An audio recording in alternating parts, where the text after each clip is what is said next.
Bagus Pak Hari, bagus, clear. Oke, terima kasih. Selamat malam para sahabat semuanya, rekan-rekan semuanya yang ada di sini. Malam ini kita akan bersama-sama membicarakan, ini bukan saya mengajarkan sesuatu, cuman sekedar sharing saja mengenai nutrisi dan obesitas. Nah, saya izin untuk share screen.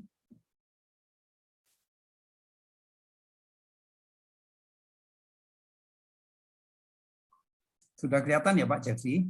Sudah Pak Hari.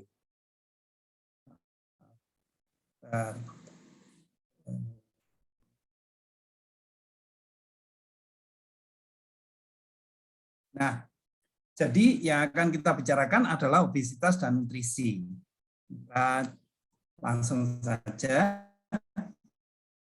Apa sih sebetulnya obesitas itu? Kan kita tahu bahwa obesitas itu sebetulnya adalah penumpukan lemak yang berlebihan karena ketidakseimbangan antara asupan energi yang masuk dan energi yang keluar.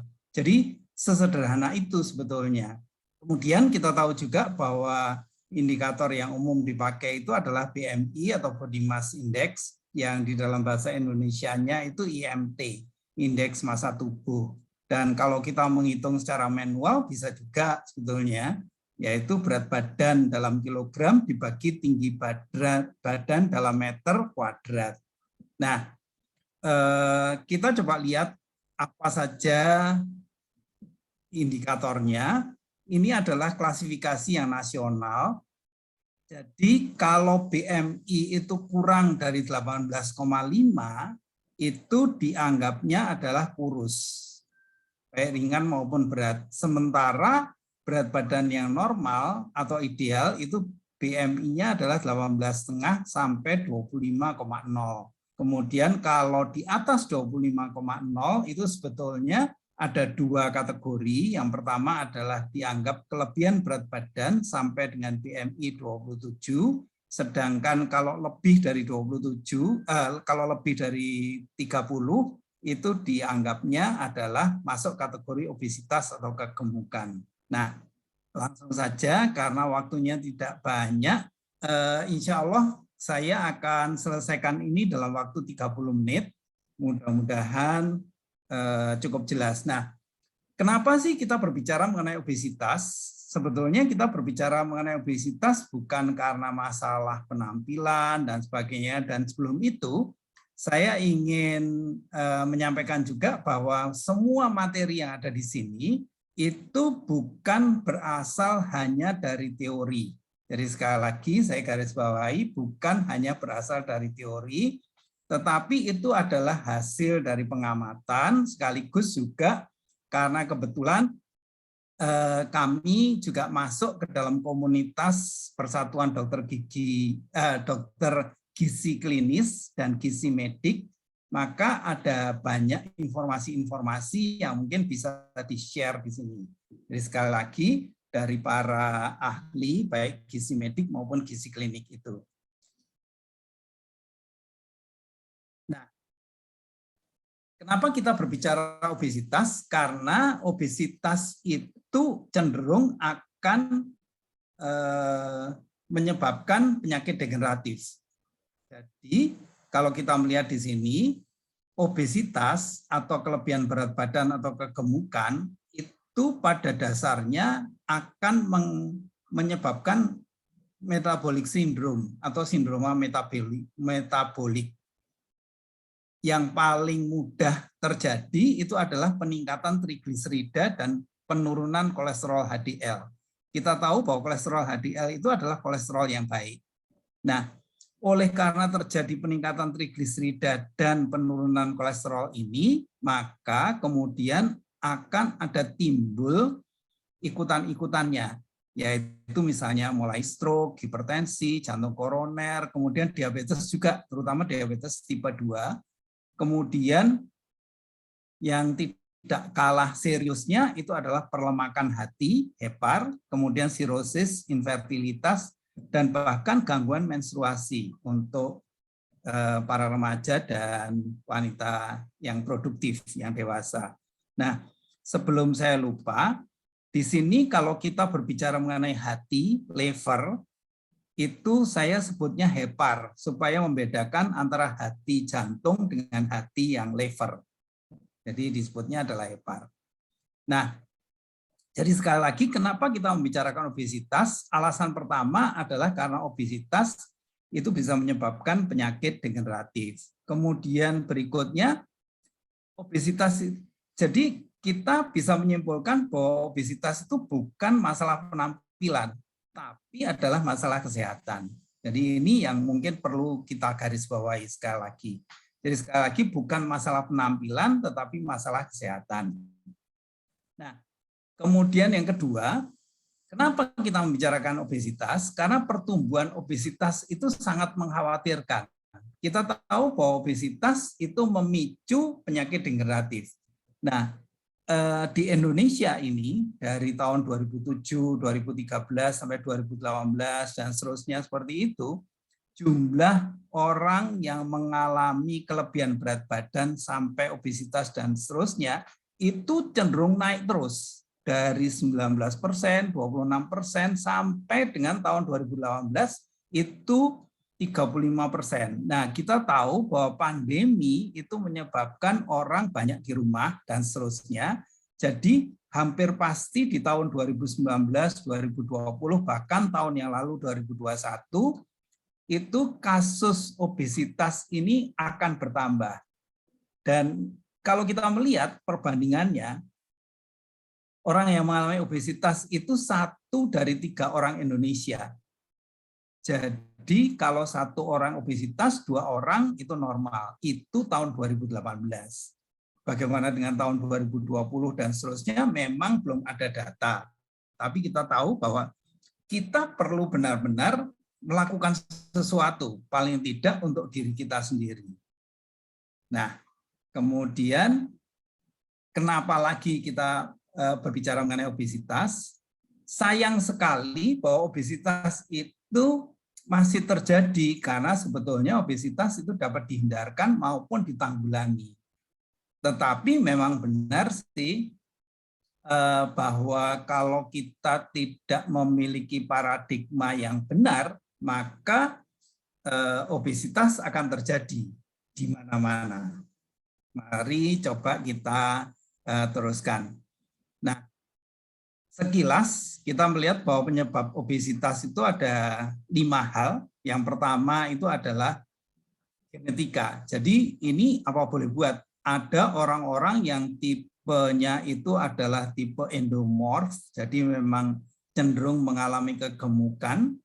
Jadi dengan demikian ini memang akan lebih mudah mengalami kegemukan dibandingkan dengan tipe yang mesomorf ataupun ektomorf. Nah, mengenai tipe-tipe tubuh dan sebagainya itu bagus sekali kalau kita bisa mendengarkan audio bakar kalori versus bakar lemak ini oleh Ibu Sonia Agustina. Nah, bagi rekan-rekan di sini yang belum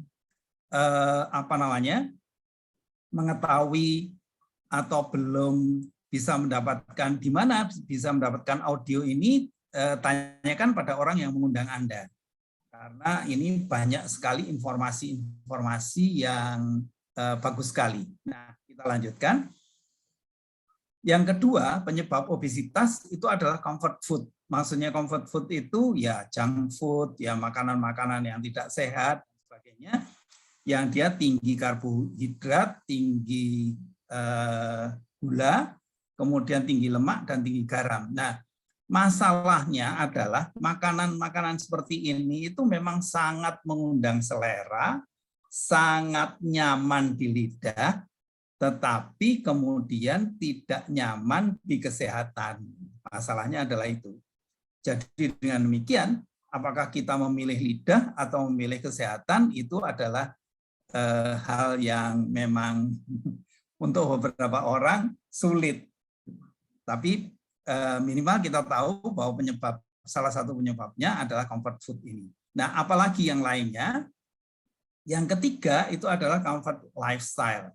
Jadi terutama sekali dengan pandemi seperti ini, kita kecenderungannya gaya hidupnya adalah sedikit gerak atau sedentary.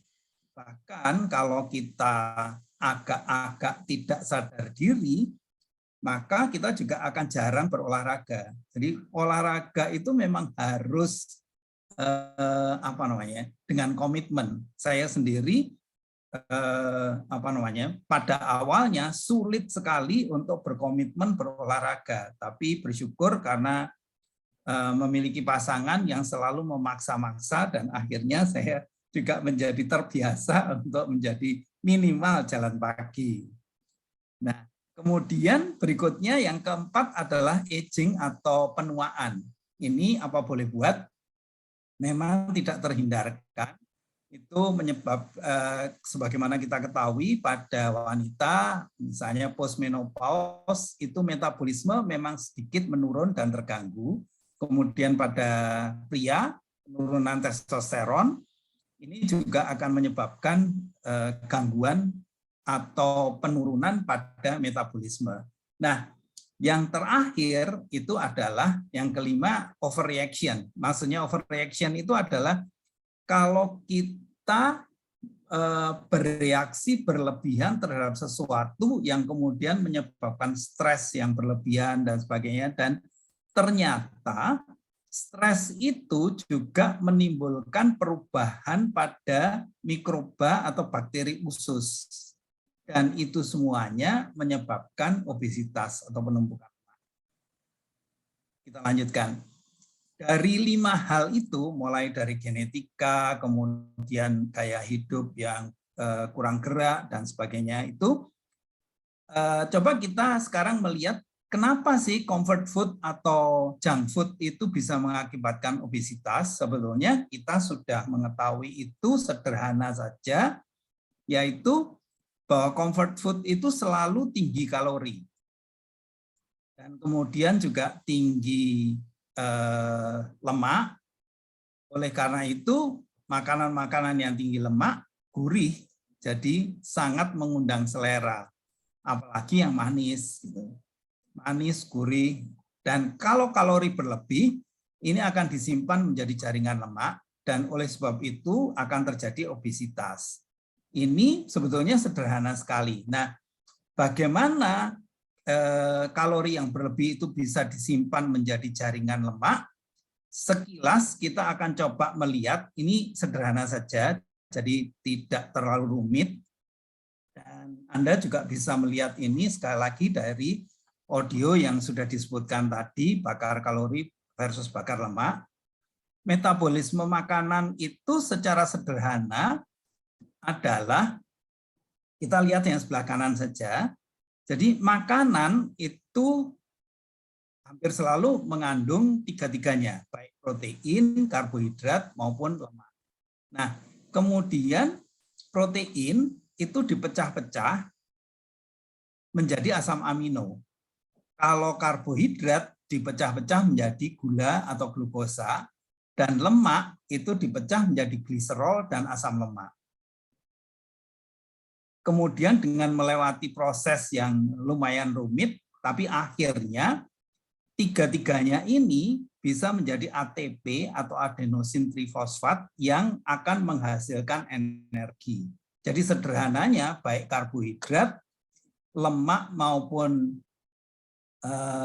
protein itu semuanya bisa menghasilkan energi.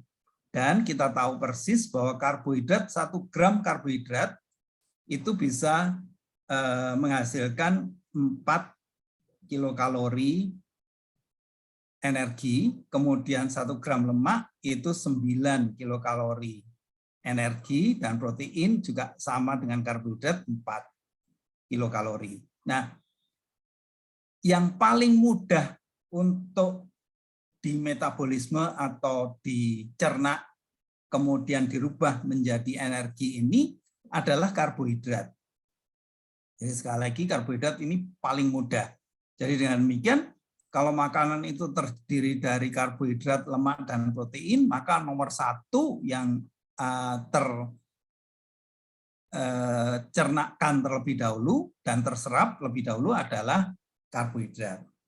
Nah, masalahnya adalah kita melihat berikutnya. Kalau di sini karbohidrat apakah itu tepung atau sukrosa, maltosa, laktosa, dan sebagainya seperti itu. Rata-rata karbohidrat itu adalah polisakarida, jadi rantainya panjang, dan untuk diserap dia harus dipecah menjadi monosakarida atau gula. Dan gula yang paling sederhana itu adalah glukosa. Nah, glukosa inilah dengan melalui sebuah proses itu akan dipecah menjadi energi, dan selain energi juga akan menghasilkan gas CO2 dan air. Jadi sekali lagi glukosa untuk menjadi energi bisa ada hasil ikutannya gas CO2 dan air. CO2 sebagaimana kita ketahui kita keluarkan lewat nafas kita dan air lewat urin. Nah, masalahnya adalah kalau kemudian asupan glukosa atau karbohidrat kita itu berlebih dan kelebihannya itu tidak perlu dirubah menjadi energi, maka dia akan disimpan menjadi glikogen, jadi diubah menjadi glikogen terlebih dahulu, kemudian disimpan di dalam hepar dan sel otot. Ini yang terjadi, jadi bagus sekali, tidak ada kelebihan yang terbuang sia-sia. Cuman masalahnya, pada saat glikogen ini sudah cukup juga cadangannya, maka glukosa itu akan diubah menjadi lemak dan disimpan di jaringan adiposa. Jaringan adiposa itu adalah jaringan lemak. Nah, inilah yang mungkin di luaran sana kurang disadari.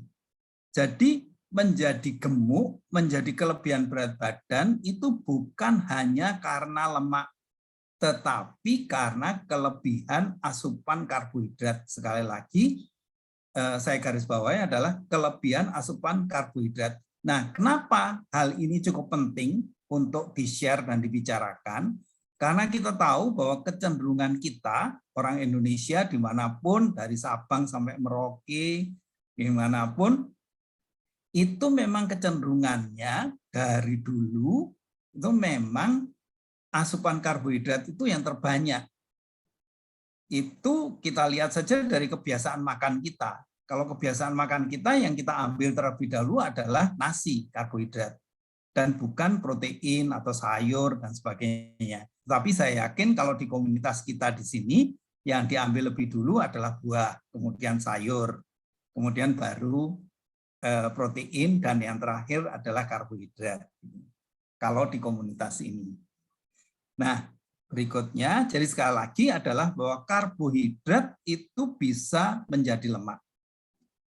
Kata kuncinya adalah seperti itu. Nah, untuk itu, maka bagus juga kalau kita bisa mendengarkan dan melihat ini video yang judulnya Detox Sehat Do and Don't oleh Ibu Rita Matindas dan Dr. Ani. Ini bagus sekali. Jadi sekali lagi, bagi rekan-rekan, bagi para sahabat yang belum tahu di mana bisa mendapatkan audio seperti ini, di mana bisa berlangganan informasi kesehatan seperti ini, yang penting sekali itu tanyakan pada orang yang mengundang Anda. Kita lanjutkan.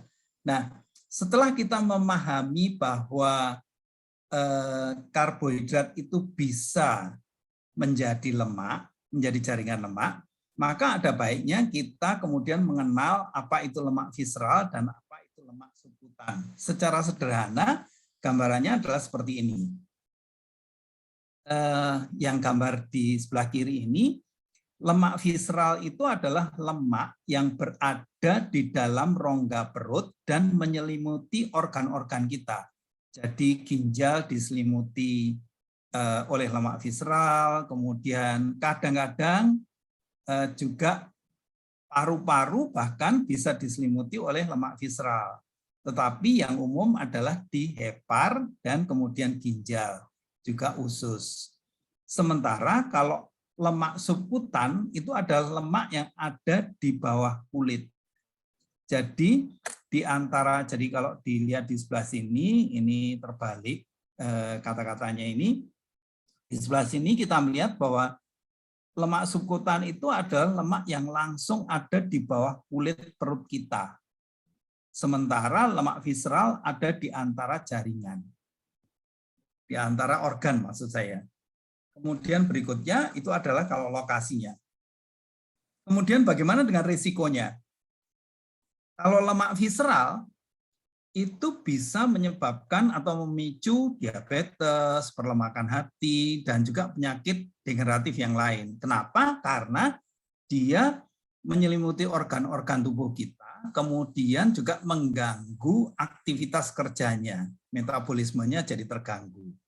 Nah, sementara kalau lemak subkutan itu sebetulnya sih kurang berisiko, kecuali ya kita perutnya buncit, kelihatan buncit begitu. Apalagi kalau sudah usianya bertambah. Nah, berikutnya juga bagaimana kalau kita mau berusaha menghilangkan? Kalau lemak visceral itu relatif lumayan mudah dihilangkan, ini dengan olahraga dan lain-lain. Tapi kalau lemak subkutan itu justru cukup sulit. Nah, jadi dengan demikian, maka apapun itu, baik lemak visceral maupun lemak subkutan, itu sebaiknya kita tidak berlebihan. Kemudian kita sampai pada pembicaraan mengenai kelebihan berat badan ini. Bagaimana cara mengatasinya? Secara singkat, ada 6 pilar. Yaitu yang pertama adalah pola pikir, kemudian juga pengelolaan stres. Seperti tadi kita lihat bahwa stres itu menyebabkan berat badan meningkat, kemudian pola tidur, aktivitas fisik, asupan makanan, dan diet. Nah, karena keterbatasan waktu, maka yang lain-lainnya kita bicarakan sekilas saja, tetapi asupan makanan dan diet ini yang akan kita bicarakan lebih banyak. Pertama, itu adalah mindset. Kita tahu bahwa kalau kita berpikir positif, itu akan memicu terbentuknya hormon-hormon seperti serotonin, dopamin, endorfin, oksitosin, dan lain-lain. Kita menjadi semakin aktif, dan karena semakin aktif, metabolisme meningkat. Jadi dengan demikian kalori yang dibakar itu menjadi meningkat juga. Jadi sekali lagi berpikir positif itu tidak bisa diremehkan. Itu adalah salah satu dari cara kita untuk memanajemeni atau mengelola berat badan. Kemudian berikutnya adalah stres. Kita tahu bahwa untuk beberapa orang, banyak bahkan, yang apabila stres itu kemudian nafsu makannya justru meningkat dan makanannya menjadi tidak pilih-pilih. Pola tidur begitu juga. Kita tahu bahwa regenerasi sel yang optimal itu hanya terjadi pada saat tidur yang lelap. Kemudian kita tahu juga kalau kita misalnya pada waktu jam tidur itu masih belum tidur, masih ngobrol, masih bergadang, dan lain-lain seperti itu, maka kecenderungannya kita melakukan snacking. Nah, aktivitas fisik itu tentu perlu sekali, selain untuk melatih dan menguatkan otot kaki dan tangan, juga melancarkan sirkulasi darah, dan seterusnya. Ini tentu perlu disesuaikan dengan kemampuan dan intensitasnya masing-masing. Untuk itu, besok dan besok lusa akan ada sesi-sesi yang cukup menarik, jadi jangan sampai kita lewatkan. Nah, satu hal yang saya ingin garis bawahi mengenai aktivitas fisik ini adalah aktivitas fisik selain bahwa kita harus mencapai detak jantung yang fase 2 untuk bisa membakar lemak dan seterusnya, tapi yang paling penting adalah bahwa biasanya pada 20 menit pertama pada saat kita berolahraga, itu yang dibakar adalah gula darah kita. Dan kemudian setelah itu, nah apa yang terjadi kalau gula darah itu dibakar menjadi kalori, maka darah akan mengalami kekurangan kadar gula, dan kita 20 menit, biasanya setelah 20 menit, itu kemudian terasa capek, terasa pengen makan, dan seterusnya. Tetapi kalau kita teruskan aktivitas olahraga kita, maka kemudian berikutnya yang dibakar adalah lemak, dan karena ada pembakaran lemak ini gula darah juga meningkat lagi, dan oleh sebab itu rasa lapar atau kesan rasa lapar itu menjadi sedikit terobati. Nah, oleh sebab itu dianjurkan bahwa aktivitas fisik itu 3-4 kali seminggu dan minimal 30-45 menit. Jadi kalau kita berolahraga setiap hari, bahkan sehari 2 kali, tetapi hanya 15 menit, saya kira sih lemak tidak akan terbakar. Yang akan dibakar hanya gula darah saja. Nah, kemudian berikutnya adalah asupan makanan. Kita tahu persis bahwa pada saat kita makan yang perlu diperhatikan adalah setengah seperempat ini. Artinya yang setengah piring itu sayur dan buah, kemudian seperempat piringnya itu adalah protein, lalu seperempat piring lagi itu baru karbohidrat. Dan kemudian akan lebih bagus lagi kalau ditambah susu tanpa gula. Nah, kemudian untuk ini juga perlu dilakukan diet secara benar, secara tepat. Untuk itulah maka sekali lagi detox itu tadi audio atau video yang membahas mengenai detox sehat, do and don'ts itu perlu sekali untuk kita lihat dan dengarkan. Jadi justru pada waktu diet itu kita perlu makan 5 kali meskipun porsinya kecil, kemudian yang ditingkatkan adalah sayur, buah, dan protein, dan seterusnya. Makan malam juga sayur dan buah. Jadi terutama kata kuncinya adalah kurangi karbohidrat, gula sebanyak mungkin, karena kita sudah terlalu banyak. Nah, jadi sekali lagi adalah 6 pilar untuk menjaga berat badan yang ideal itu adalah 6 hal ini, mindset, pengelolaan stres, pola tidur, aktivitas fisik, jangan lupa ini minimal 20 menit, 30-45 maksud saya, kemudian asupan makanan dan diet. Nah, kita tahu persis bahwa untuk mendapatkan berat badan ideal itu tidak cukup hanya 6 pilar itu saja, karena pasti untuk diet dan nutrisi itu tidak bisa dipenuhi dari apa yang kita makan sehari-hari. Jadi karena itu dibutuhkan suplementasi yang benar-benar bisa diandalkan. Nah, satu-satunya nutrisi yang benar-benar sudah terbukti itu tentunya adalah Nutrilite. The first, the only, dan the best. Singkat saja, ini memang yang pertama yang penting sekali adalah Nutrilite Body Key. Ini memang yang ditampilkan Body Key yang masih tipe lama, tetapi yang tipe baru itu bagus sekali. Jumlahnya adalah 52 gram, kalorinya lebih banyak. Oleh sebab itu, maka kalau kita konsumsi Body Key yang baru, itu setengah saset saja sudah cukup. Dengan demikian, 1 saset itu bisa untuk 2 kali konsumsi. Dan kita tahu persis bahwa Body Key ini baik yang lama maupun yang baru, selain perbedaan kalorinya, juga proteinnya yang baru jauh lebih banyak. Lalu ada seratnya juga, sama dengan yang sebelumnya. Dan kemudian yang paling penting adalah tidak mengandung pemanis, perasa, dan pengawet buatan ini. Kemudian berikutnya kita tahu bahwa ada sinergi nutrisi, di mana makronutrisi omega 3 dan protein ini penting sekali untuk membentuk sel tubuh. Kemudian ada vitamin dan mineral itu yang akan mengoptimalkan kerja sel. Dan kemudian ada fitonutrisi yang memproteksi sel. Nah, itu semuanya kita akan bisa dapatkan dari Nutrilite. Pertama adalah omega 3. Ini kenapa sih banyak orang yang bertanya, kenapa omega 3 itu disarankan untuk pengelolaan berat badan?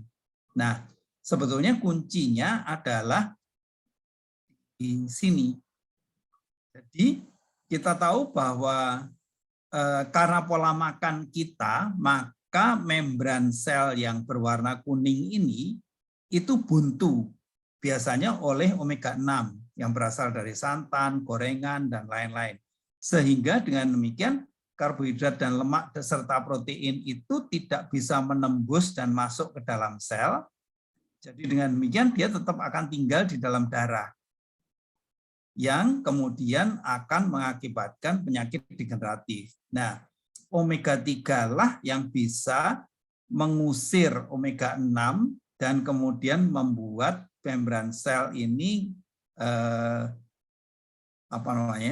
berfungsi normal kembali. Gitu. Kemudian kita tahu juga bahwa omega 3 itu juga mencegah blood clotting. Nah, jangan lupa bahwa meskipun sekilas ingin saya sampaikan bahwa varian Omikron yang terakhir ini juga salah satu risikonya adalah blood clotting. Jadi dengan demikian, dengan mengkonsumsi omega 3, maka kita juga akan bisa meningkatkan imunitas kita. Kemudian memperbaiki kualitas tidur dan masih banyak lagi sebetulnya. Berikutnya adalah Nutrilite High Protein. Ini kalau kita berbicara protein itu tidak akan ada habisnya karena fungsinya banyak sekali, apalagi high protein Nutrilite ini yang varian manapun itu mengandung 9 asam amino esensial yang benar-benar dibutuhkan oleh tubuh. Kita tadi tahu bahwa protein itu dipecah untuk bisa diserap dan dibentuk menjadi sel otot, itu harus dipecah menjadi asam amino. Nah, Nutrilite kita itu mengandung protein yang mengandung lengkap 9 asam amino esensial. Kemudian ini varian-variannya, dan yang terakhir itu adalah double X. Kita juga akan tidak ada habis-habisnya untuk membicarakan double X ini, karena selain kandungan dari vitamin, mineral, dan fitonutrisi yang bisa untuk menjaga stamina, yang banyak tidak disadari oleh kita, termasuk yang sudah mengkonsumsi, itu ada kombinasi yang sangat unik, sangat spesifik antara turmeric, kunyit, kemudian rosemary, dan Sophora japonica ini menyebabkan level antioksidannya itu meningkat berlipat-lipat ganda. Jadi dengan demikian perlindungan terhadap radikal bebasnya jadi luar biasa. Belum lagi lengkap ada selenium, zinc, dan seterusnya. Banyak sekali. Kita tahu bahwa zinc dan selenium itu benar-benar sangat berfungsi untuk menekan peradangan atau inflamasi. Juga ada vitamin C, D, dan E yang dua-duanya itu merupakan imunoregulator. Nah, jadi secara singkat adalah bahwa untuk mendapatkan kesehatan optimal, kita benar-benar harus memiliki paradigma yang benar mengenai pengelolaan berat badan. Jadi sekali lagi, pengelolaan berat badan itu bukan masalah penampilan, tetapi masalah kesehatan. Kemudian untuk melakukan manajemen atau pengelolaan berat badan itu, supaya mendapatkan berat badan ideal, itu perlu body key, omega 3, high protein, dan double X. Itu adalah suplementasinya. Tetapi prosesnya, sekali lagi silakan mendengarkan minimal dua audio dan video yang sudah disebutkan tadi. Nah, rekan-rekan, para sahabat sekalian, apa yang Anda putuskan hari ini akan menentukan seberapa sehat Anda pada 5-10 tahun ke depan. Senang sekali sudah bisa berbagi bersama dengan rekan-rekan dan para sahabat semuanya. Selamat malam. Wassalamualaikum warahmatullahi wabarakatuh. Silakan Pak Jeffrey. Oke, wow. Terima kasih banyak Pak Hari buat sharingnya pada malam hari ini. Begitu lengkap ya, dan kita bisa banyak belajar dari apa yang sudah disampaikan nih. Bagaimana supaya kita terhindar dari obesitas dan punya kesehatan yang optimal. Teman-teman, kita bersyukur sekali berada dalam komunitas ini. Buat saya pribadi, ini sangat membantu saya ya, karena dulu sebelum saya ikut dalam komunitas Nutrilite dan bertemu dengan orang-orang seperti dalam komunitas ini, dulu saya nggak mengerti. Dulu saya pikir saya butuh makan karena saya lapar gitu ya. Apapun kita makan. Nah, akhirnya berkembang tuh setelah dapat bonus-bonus dari membangun bisnis, akhirnya saya makan bukan karena lapar lagi, karena saya suka. Jadi nggak perlu lapar buat saya makan. Makan aja terus gitu ya. Nah, tapi gara-gara komunitas ini, saya mulai mengerti ada satu lagi tujuan makan yang baik, itu kita makan untuk sehat. Ya, jadi itu sebuah transformasi yang sangat membantu untuk kami sekeluarga juga. Oke, makan untuk sehat. Nah, itu gara-gara selalu mengikuti acara-acara Health Talk seperti malam hari ini. Nah, teman-teman, kelanjutan dari training ini, kita bersyukur ya, karena ini bukan hanya sebatas kita mendengarkan, tapi juga ada praktek-prakteknya.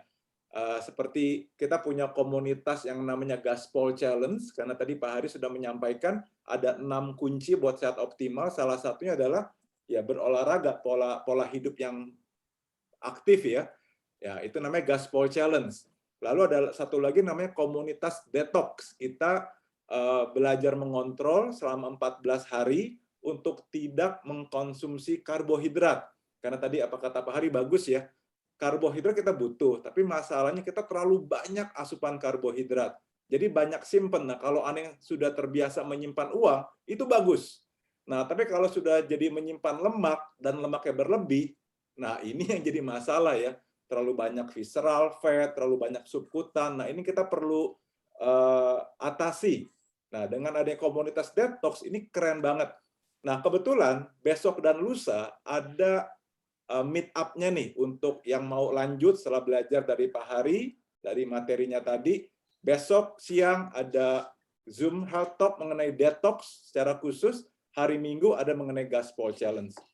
Nah, untuk sebentar, kita akan masuk ke sesi tanya-jawab, tapi sebelumnya saya akan meminta 2 orang. Pertama, Pak Hardi dari Kota Malang untuk sharing mengenai pengalamannya mengikuti Gaspol Challenge udah sekian banyak kali, itu luar biasa ya. Dan satu lagi Kak Yohana dari Jakarta sharing mengenai pengalamannya mengikuti program detox. Mungkin saya persilakan untuk Pak Hardi dulu. Setelah ini kita akan masuk ke sesi tanya jawab ya. Ya. Selamat malam Pak Jepri. Bisa didengar suara saya? Oh ya, silakan Pak Hardi, silakan. Baik. Terima kasih kesempatan yang diberikan pada saya. Perkenalkan, saya Hardi dari Malang. Usia saya sekarang ini 62 tahun. Dan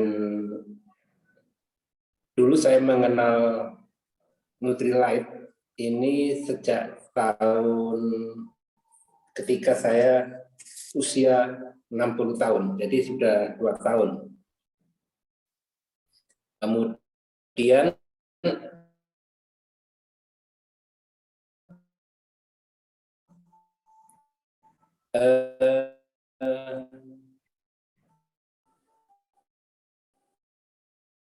memang setiap orang menginginkan hidup sehat, untuk hidup sehat dan atletis, fit. Jadi sebenarnya saya hanya sharing apa yang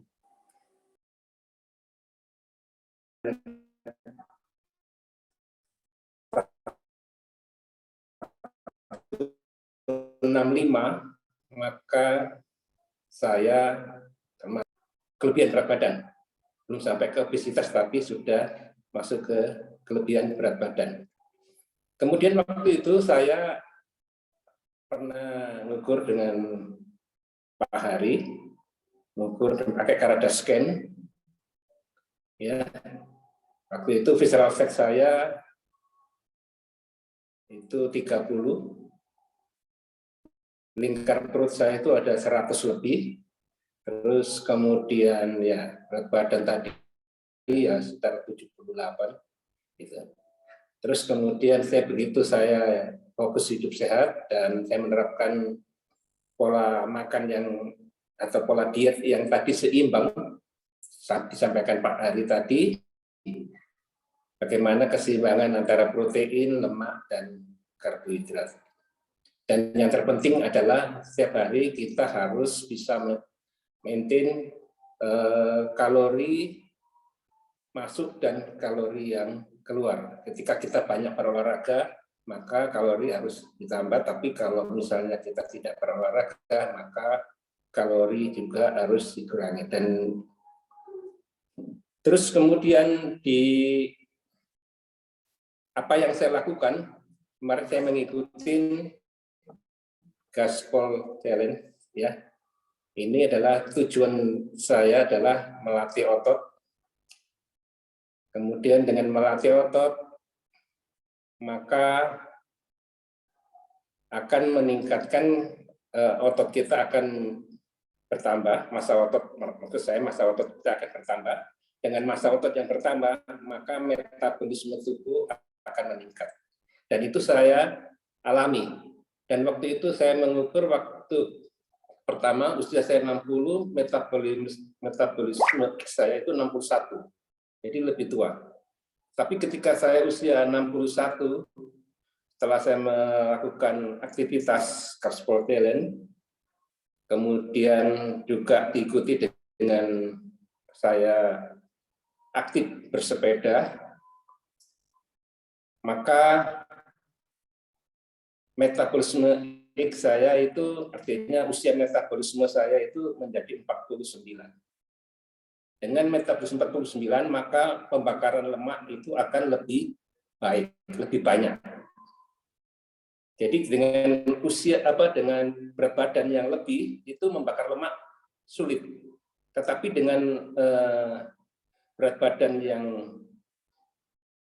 normal, yang fit itu akan lebih banyak. Jadi apa yang saya lakukan adalah waktu itu mengikuti Gaspol Challenge. Ini saya ikuti, dan ini bisa terus terang aja, dulu saya push up saja nggak bisa, artinya 2-3 kali aja nggak bisa, tetapi sekarang ya puji Tuhan bisa sampai 30 kali juga masih bisa push up, plank sampai 2 menit, 2 menit setengah masih bisa. Seperti itu. Dengan meningkatkan massa otot, maka metabolisme akan tinggi, dan ketika metabolisme tinggi, maka kita lakukan olahraga lari atau bersepeda. Dengan lari bersepeda, maka pembakaran itu akan lebih banyak. Memang kalau dibandingkan membakar kalori ketika berolahraga atau kita plank, itu membakar kalori lebih sedikit, tetapi membentuk massa otot, dan nanti kita gunakan untuk bisa kita tingkatkan untuk lari. Ya, dengan lari ini melatih endurance atau ketahanan otot jantung, sehingga kita akan pembakaran lemak itu lebihannya. Seperti tadi dikatakan Pak Hari, yaitu membakar tadi ketika kita berolahraga 20 menit pertama itu akan membakar kalori, itu adalah sisa makanan yang kita makan pada malam hari ini, pada malam hari. Jadi ketika kita berolahraga, maka sebaiknya kita tidak sarapan dahulu.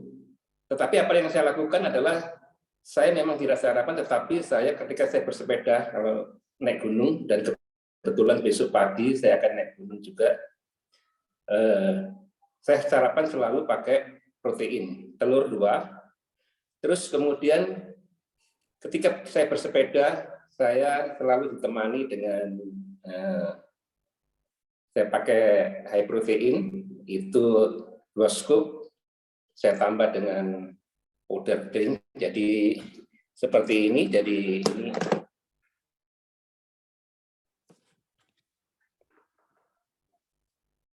Oke. ya, terus sama ini gabungan ini. Dan ini sangat enak sekali.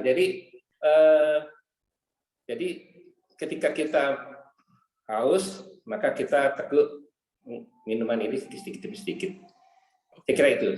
Dan oleh sebab itu, maka saya mengajak kepada teman-teman sekalian, kebetulan minggu depan ini ada kesempatan kita untuk bersama-sama berolahraga. Kita membentuk kebiasaan rutin yang kita lakukan, sehingga ini dapat membantu untuk hidup kita lebih sehat dan kita menjadi lebih fit. Saya kira itu Pak Jeffrey. Terima kasih. Oke. Wow, terima kasih banyak Pak Hardi, luar biasa ya, di usia 62 tahun masih semangat sekali mengikuti Gaspol Challenge nih. Gaspol Challenge yang ke-16. Jadi buat Anda yang masih 26 tahun, jangan sampai nggak ikutan Gaspol, jangan kebanyakan rempol ya.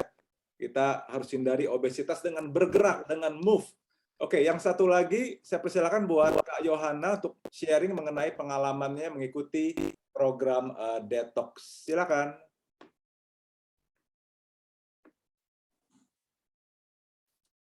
Suaranya belum keluar nih, Jo.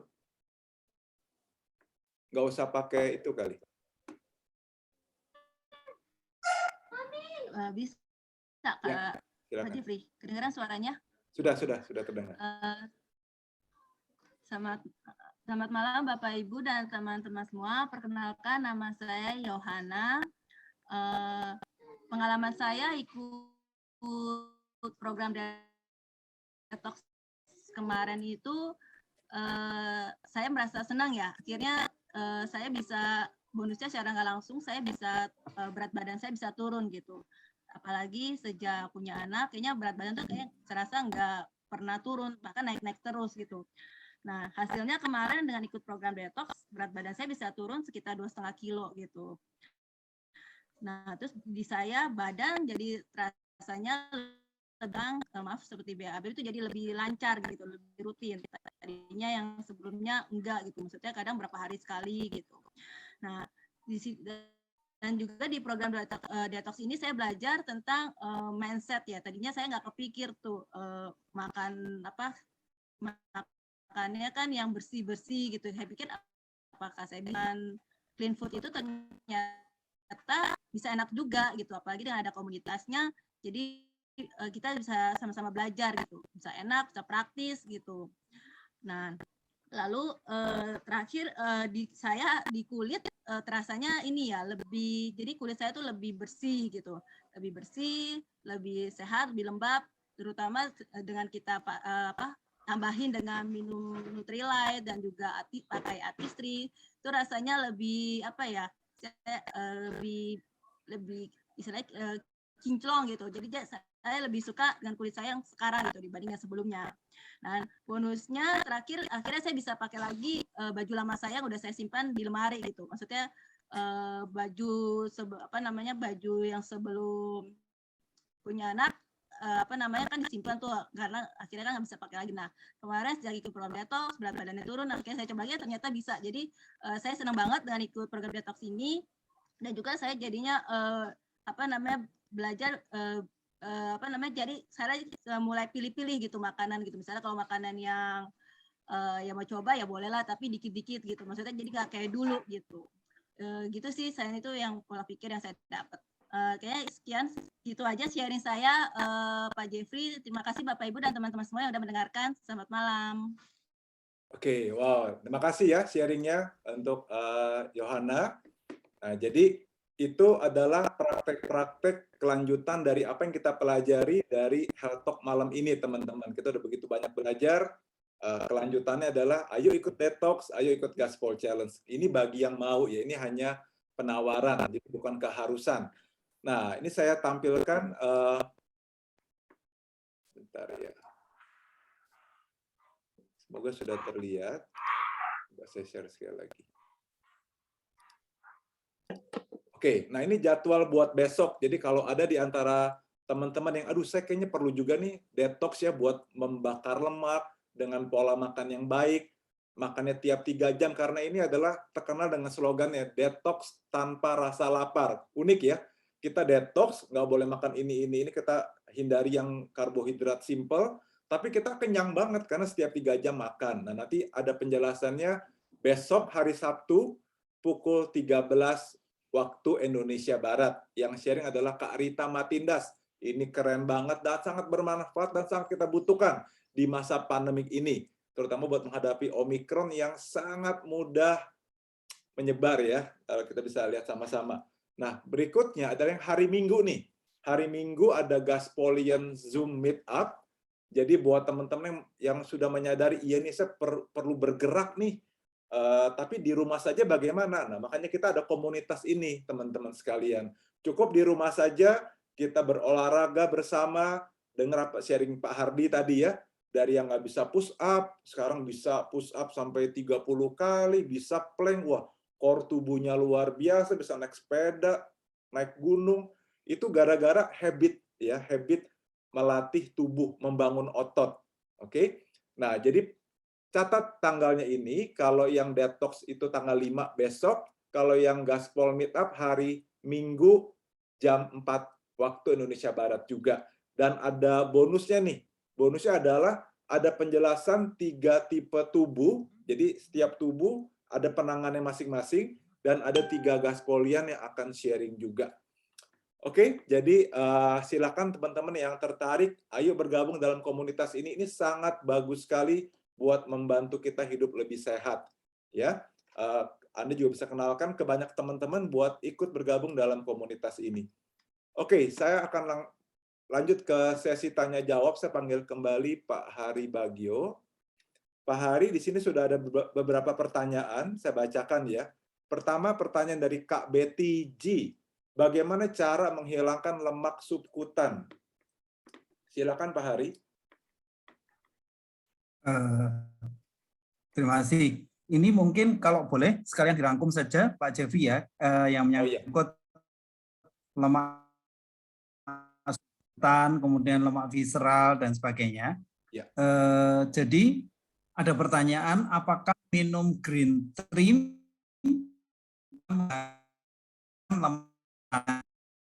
perlu dijelaskan di sini bahwa green tea itu kandungan utamanya adalah EGCG yang berasal dari teh hijau, tetapi kalau kita minum teh hijau sampai melenger, sampai bergelas-gelas, belasan gelas gitu, tetap tidak bisa mendapatkan karena kelarutannya kecil sekali. Jadi green tea itu melarutkan semua jenis lemak, baik subkutan maupun visceral, tetapi memang lebih pada lemak visceral.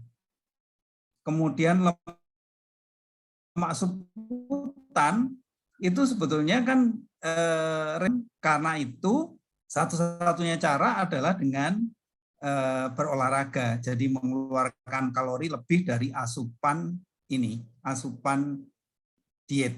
Kemudian sebetulnya ada beberapa teori, beberapa cara olahraga, misalnya mengembangkempiskan otot perut dan sebagainya, itu yang juga bisa sangat membantu menurunkan lemak perut. Tapi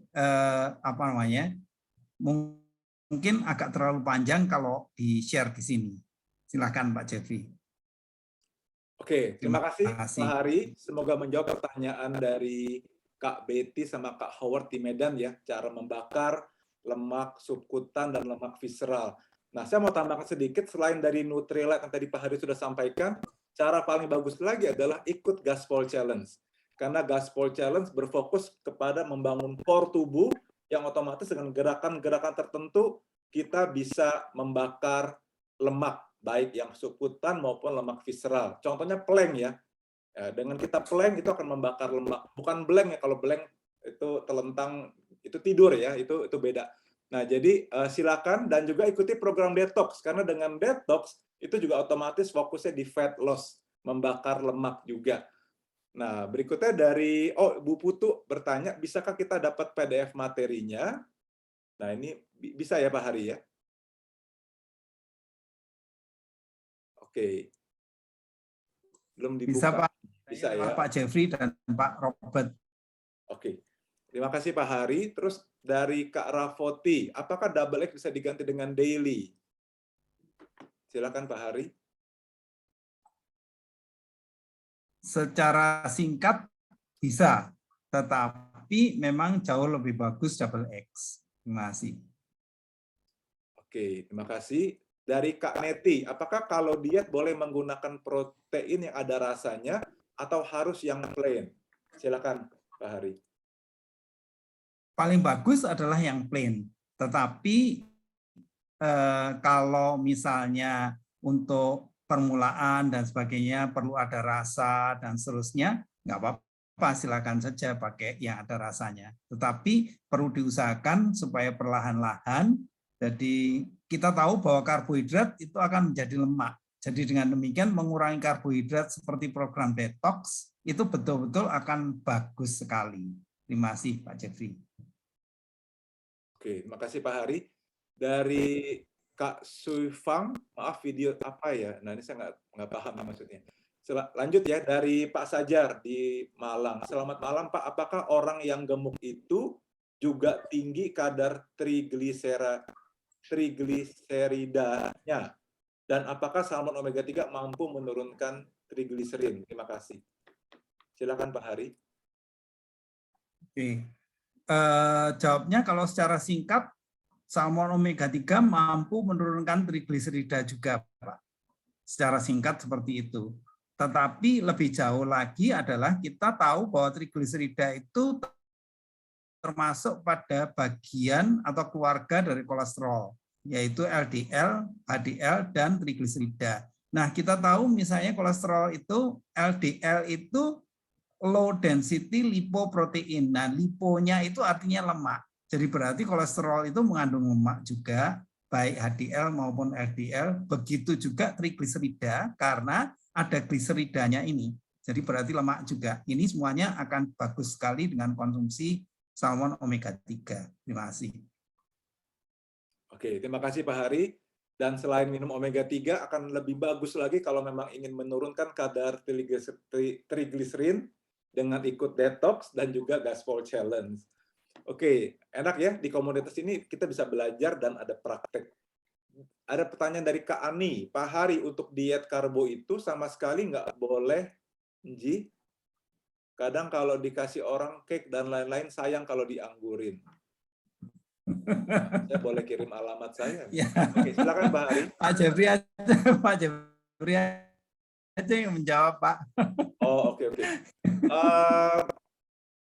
Betul, makanya besok siang ini akan ada topik khusus yang mengenai detox, jadi akan dijelaskan apa manfaatnya, kenapa penting.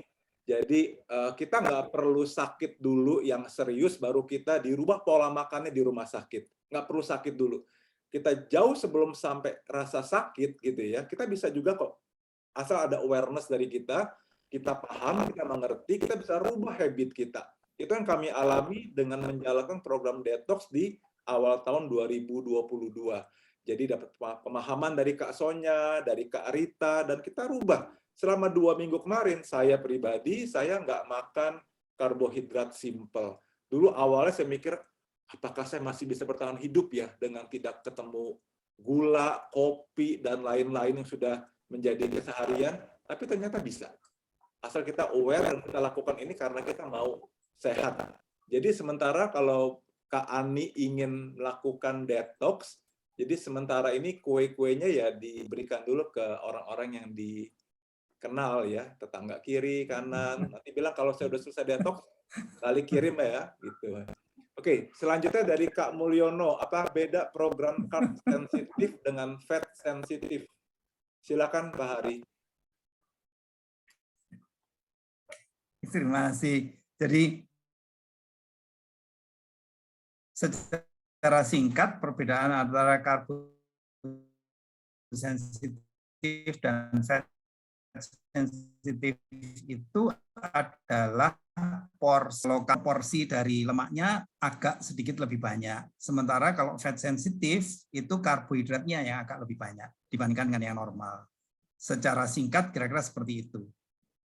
Tapi pada dasarnya untuk diet yang manapun, yang paling penting adalah diusahakan supaya rasio protein itu minimal 25-35% sedapat mungkin. Itu saja Pak Jeffrey, terima kasih. Oke, terima kasih Pak Hari. Berikutnya dari Ibu Ani. Malam Pak Hari, apakah 4 produk tersebut harus dikonsumsi semua atau bisa 1 produk saja? Silakan Pak. Memang untuk diet yang sempurna sebaiknya 4 produk ini dikonsumsi semuanya. kalaupun harus dipilih minimal 3, yaitu trio fondasi yang terdiri dari omega 3, kemudian high protein, dan kemudian double X atau daily. Tapi kalau misalnya, karena ada masalah yang lain, mungkin ada prioritas yang lain dan sebagainya, biasanya saya menyarankan bahwa minimal yang dilakukan pertama kali untuk diet itu adalah justru omega 3. Pertama kali itu. Kemudian kalau 2, omega 3 dengan protein. Begitu Pak Jeffrey. Terima kasih. Oke, terima kasih Pak Hari. Silakan kalau ada tambahan. Oke, cukup. Berikut dari Kak Pipit, apakah ketika detox tiba-tiba di kondangan makan yang berminyak sedikit, apa programnya harus diulang lagi? Nah, silakan Pak Hari. Pada dasarnya detox itu dilakukan seminggu sampai 1 bulan, dan memang kita skip konsumsi dari gula, karbohidrat, dapat karbohidrat hanya kalau sedikit sekali ya diteruskan saja. Silakan Pak Jeffrey kalau ada tambahan. Pada dasarnya detox itu adalah untuk menyehatkan dan kembali mengoptimalkan metabolisme tubuh yang biasanya kelebihan asupan karbohidrat dan juga lemak dan minyak. Jadi dengan demikian sesedikit apapun pengurangan lemak dan minyak dan karbohidrat itu sudah akan sangat berarti. Silakan kalau ada tambahan Pak Jeffrey. Ya, terima kasih Pak Hari. Nggak apa-apa kok Kak Pipit makan minyak sedikit pas kondangan, paling pas pulang sampai rumah coba push up 30 kali impas kok, nggak bercanda ya. Nggak apa-apa. Nah, kita masih ada 2 pertanyaan lagi sebelum kita tutup acara ini. Dari Kak Suifang, maaf tadi dianjurkan untuk menonton video. Video apa yang dimaksud?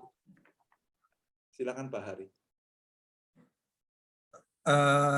Yang dimasukkan video itu tanyakan pada orang yang mengundang, karena video itu ada di program N21 Mobile. Jadi memang judulnya adalah bakar kalori dan bakar lemak, dan satu lagi adalah detox sehat. Begitu Pak Jeffrey. Terima kasih. Nanti bisa dikirimkan dari rekan yang mengundang, bisa ditonton videonya di sana, itu sangat bagus sekali. Yang bicara Kak Rita sama Kak Sonia Agustina.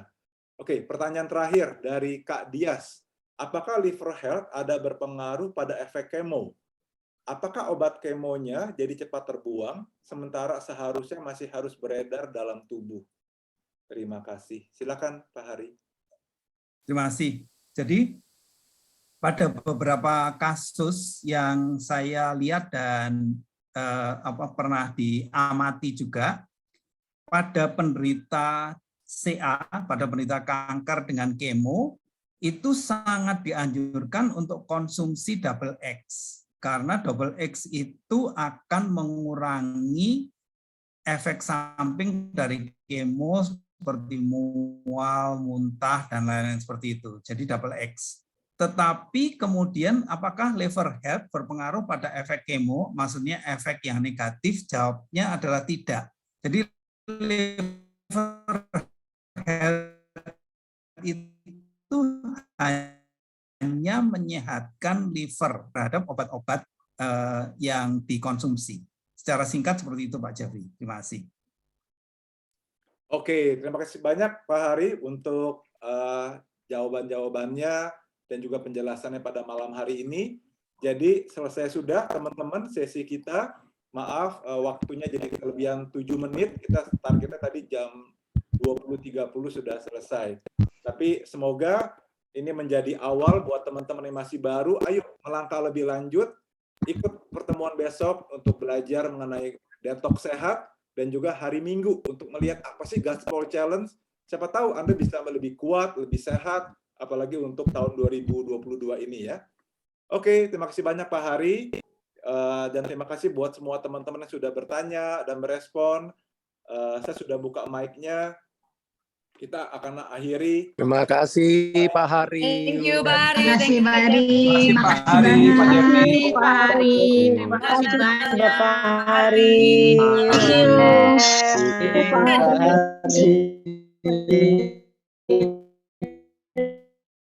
Terima kasih Pak Hari. Terima kasih Kak Dev.